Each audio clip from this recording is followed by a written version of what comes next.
ये राम के नाम से आए और राम को ही इन्होंने धोखा दे दिया। ये कठपुतली है, पीछे जो इनको नचाने वाला जो आदमी है, बात वहाँ तक जानी चाहिए। वे ये तो सोने चांदी का कोई हिसाब नहीं, भगवान राम ही इनको माफ़ नहीं करेगा। ये देखो कवर अप स्टोरी है, ठीक है, ये कवर अप स्टोरी है क्योंकि इसमें पकड़े गए। ये राम के नाम से आए, ठीक है, और राम को ही इन्होंने धोखा दे दिया।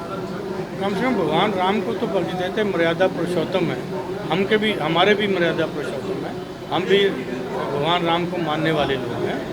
लेकिन आपने इतने जन की आस्था के साथ आपने खिलवाड़ किया। मतलब उसके अंदर 5 रुपये चंदा देने वाले भी लोग हैं और 1 करोड़ रुपया कोई तो आप देख लो कि उसमें अंबानी जी कितने लोगों ने चंदा दिया, सारे बिजनेस हाउसेज ने दिया, कोई हिसाब नहीं है उसका। आपको अगर बनाना है जनता का पैसा, पारदर्शिता के साथ रखते हैं उसको। कोई कह रहा है कि हमने 100 ईंटें दी थी, हमारी ईंटों का नहीं पता लग रहा। एक प्रतापगढ़ के भी बताया कि मैंने 1 करोड़ रुपया दान दिया, तो अमेठी से कितना पैसा गया वहाँ से। सवाल ये उठता है कि जो 8 लोगों के नाम है, जो मुख्य लोग उनके नाम नहीं उसमें FIR, तो उसको किस तरह से आप लोग देखते हैं? देखो, मैं कल भी बोला सुल्तानपुर में, ये कठपुतली है, पीछे जो इनको नचाने वाला जो आदमी है, बात वहाँ तक जानी चाहिए। तब मतलब जनता की आस्था की जनता को लगेगा कि हमारे जो आस्था से खिलवाड़ किया गया है, जो जिन लोगों ने गलत किया उनको सजा मिले।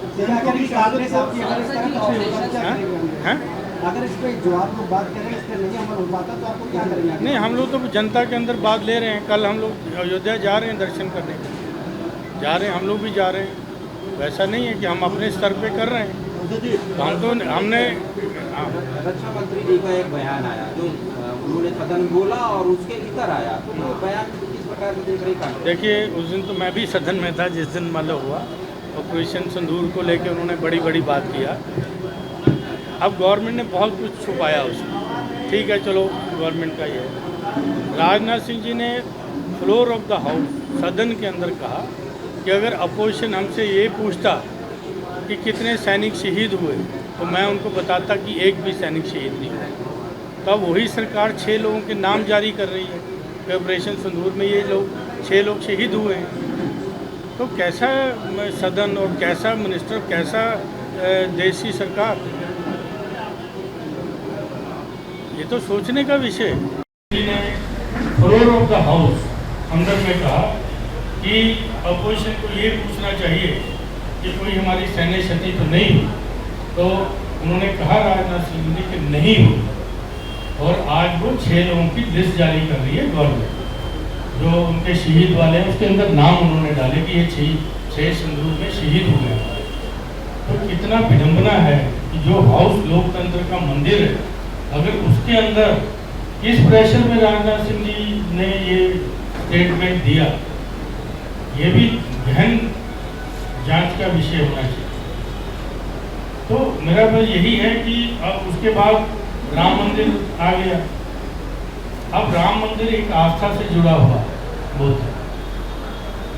अब उसके अंदर जन सहयोग से बना ही, किसी की क्षमता 1 करोड़ देने की थी, किसी की 5 रुपये भी देने की थी, लेकिन आस्था में सब लोगों को लगा कि मेरा अगर 5 रुपये की मेरी हैसियत थी, तो मैंने 5 रुपये भी राम मंदिर की आस्था के कारण मैंने दिया। अब आप देख लो कि क्या हुआ। ये आज से नहीं चोरी, ये तो पकड़ में आई। आपको याद होगा, आप यादव जी हमारे सीनियर आदमी, इनको तो पता होगा, जब शिला पूजन कर रहे थे तब ये हमसे पूछते थे सवाल। तो शिला पूजन तो हर गांव में हुआ, हर गांव में एक बीजेपी के नेता आजकल हमारे में है वो, तो उन्होंने कहा कि भाई साहब उस समय हमारा कोटा होता था कि 51, 101, 501 गाँव के अंदर इतना इकट्ठा करके देना, बोला हमने दिया। वो विश्व हिंदू परिषद का आंदोलन था, तो बीजेपी को लगा कि ये आंदोलन से हम भी जरा ये 80-20 कर सकते हैं, तो उन्होंने अपना लिया, वो घुस गए इसके अंदर। अब वो घुस गए तो विश्व हिंदू परिषद बाहर हो गई। तो सारा किसने कब्जा कर लिया? RSS ने, उन लोगों ने कब्जा कर लिया। अब जब पूछ रहे हैं हमसे कि भैया ये तो सोने चांदी का कोई हिसाब नहीं, अब वो लोग उभर के सामने आ रहे हैं। प्रतापगढ़ के एक सज्जन है, उन्होंने कहा कि मैं तो 1 करोड़ रुपये दे के आया, तो मेरे को रसीद नहीं मिली। और सिंधी समाज जो बुलेंस के हैं, उन्होंने कहा कि हमने तो इतनी चांदी की ईंटें मतलब किया, वो कहाँ पे है? तो मतलब ये चीज़ें हैं कि जो जिस आस्था के लोगों से छल किया, भगवान राम ही इनको माफ नहीं करेगा। हनुमान जी का गदा चलेगा ही चलेगा, ठीक है। तो राम जी के सेवक हनुमान जी, वो अपने स्वामी का जो छल किया इन लोगों ने, ऐसे लोगों को हनुमान जी ही नहीं।